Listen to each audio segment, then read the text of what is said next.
آپ کو لگتا ہوگا میں نے آپ کے لیے کسی کو چھوڑ دیا؟ جی نہیں، میں نے اس کے لیے آپ کو چھوڑ دیا۔ تو مجھے مار ڈالو گی؟ تم نے بھی تو مجھے مار ڈالا تھا۔ اب وہ ملے گی اس سے اور پھر اس کی بات سنیں۔ ہیلو فرینڈ، ڈرامہ سیریل سن میرے دل میں ہمشا کا کردار ایسا ہے جس نے سب کرداروں کو کٹ پتلی بنا رکھا ہے، وہ بھی صرف بلال عبداللہ کو پانے کے لیے۔ لیکن بہت جلد جب ہمشا کی حقیقت ان سب پر کھلے گی تو اس کا انجام بھی بہت برا ہوگا، کیونکہ ہمشا کی صدف کو بلال عبداللہ سے دور رکھنے کی ساری کوششیں ناکام ہو رہی تھی۔ وہ تو عمار کی شادی صدف سے کروا کر بہت خوش تھی کہ اب وہ بلال عبداللہ کو آسانی سے حاصل کر لے گی، لیکن عمار کی بے وقوفی نے اس کی ساری محنت پر پانی پھیر دیا تھا۔ اب بھی وہ اتنی آسانی سے ہار ماننے والی نہیں ہے۔ اس نے بڑی پلاننگ کے تحت صدف کو بلال عبداللہ سے دور کرنے کے لیے بلال عبداللہ سے یہ کہہ کر صدف کو دبئی بھجوا دیا تھا کہ وہ جب کچھ عرصہ عمار سے دور رہے گی تو اس کا غصہ بھی ٹھنڈا ہو جائے گا اور وہ عمار کو معاف بھی کر دے گی۔ لیکن جب بلال عبداللہ بھی صدف کے پیچھے دبئی جاتا ہے تو ہمشا سے برداشت نہیں ہوتا۔ عمار تو پہلے ہی ہمشا کی کٹ پتلی بنا ہوا ہے۔ وہ فوراً عمار کو صدف کے پیچھے دبئی بھیجتی اور کہتی ہے کہ جب وہ اس کے سامنے رو دھو کر ندامت کے آنسو بہائے گا تو اسے یقین ہے کہ وہ اسے معاف کر دے گی۔ اور پھر وہ بلال عبداللہ کے دل میں یہ بات ڈالتی ہے کہ صدف اپنا گھر خراب ہونے کا ذمہ دار اسے سمجھتی ہے۔ وہ عمار سے بہت محبت کرتی ہے اور اس کے بغیر نہیں رہ سکتی، اس لیے اسے عمار پر غصہ ہے اور وہ اس بات کو لے کر بہت پریشان ہے۔ شاید اسی لیے وہ عمار کو جلانے کے لیے اسے ڈیٹ کرنا چاہتی ہے۔ اب بلال عبداللہ بھی ہمشا کی باتوں میں آ کر صدف کو اگنور کرتا ہے۔ وہ نہیں چاہتا کہ صدف کے گھر اجڑنے کا ذمہ دار وہ بنے، اس لیے وہ ایک بار پھر اپنی محبت کی قربانی دیتے ہوئے صدف سے جھوٹ بولتا ہے کہ وہ 2 دنوں کے لیے سنگاپور جا رہا ہے۔ اور پھر ہمشا بھی دبئی پہنچ جاتی ہے اور بلال عبداللہ کو اپڈیٹ کرتی ہے کہ عمار صدف سے معافی مانگنے گیا تھا۔ صدف نے اس کے ساتھ برا سلوک بھی نہیں کیا، لیکن پھر بھی ان کی کوششوں کا نتیجہ 0 ہے۔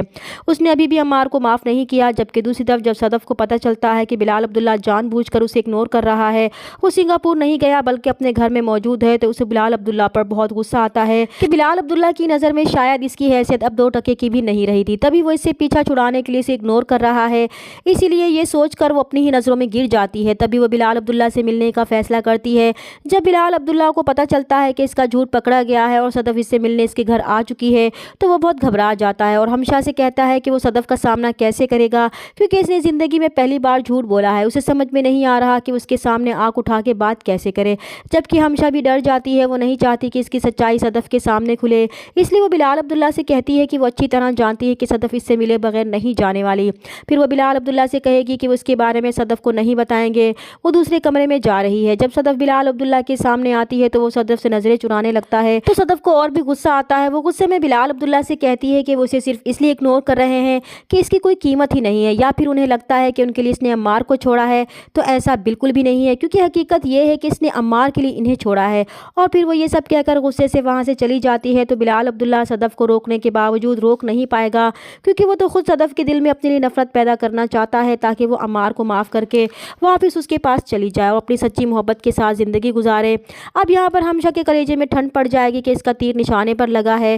بلال عبداللہ سے بے رخی کے بعد اب وہ عمار کے پاس واپس چلی جائے گی۔ تبھی وہ بلال عبداللہ کو تسلی دے گی کہ وہ پریشان نہ ہو، اب وہ یہاں سے جانے کے بعد عمار کی بات بھی سنے گی اور اسے معاف بھی کر دے گی۔ لیکن ہمشا کی یہ خوش فہمی ہی رہے گی، کیونکہ اب صدف کے دل میں عمار کے لیے نفرت کے سوا کچھ بھی نہیں رہا۔ جس طرح عمار نے اس کی ذات کی تذلیل کی تھی، وہ چاہتے ہوئے بھی اسے بھلا نہیں سکتی تھی، اس لیے وہ واپس جا کر عمار کو ملنے کے لیے اپنے گھر بلاتی ہے اور پھر وہ ڈیورس پیپر پر سائن کر کے عمار کے حوالے کرتی ہے، تو عمار تڑپ کر چیخ اٹھتا ہے کہ خلا لے کر وہ تو اسے معاف کرنے کے بجائے مار ڈالے گی، کیونکہ وہ اسے بہت محبت کرتا ہے، اس کے بغیر مر جائے گا۔ تو صدف جواب دے گی کہ اس نے بھی تو اسے مار ڈالا تھا اور اسے تو کلمہ پڑھنے کا بھی موقع نہیں دیا تھا، وہ تو شکر کرے کہ اس پر یہ موت اچانک نہیں پڑی۔ تو عمار بھی مایوس ہو کر واپس اپنے ہوٹل چلا جاتا ہے اور جا کر یہ ساری بات ہمشا کو فون پر بتاتا ہے، تو ہمشا اپنی ساری گیم خراب ہونے پر غصے سے پاگل ہو جائے گی کہ صدف نے اس کی ساری محنت پر پھر سے پانی پھیر دیا ہے، اور پھر وہ غصے میں کوئی ایسا قدم ضرور اٹھائے گی جس سے اس کی ساری حقیقت صدف اور بلال عبداللہ پر واضح ہو جائے گی۔ چینل پر نئے ہیں تو پلیز چینل کو سبسکرائب کر دیں۔ ملتے ہیں نیکسٹ ویڈیو میں، تب تک کے لیے اللہ حافظ۔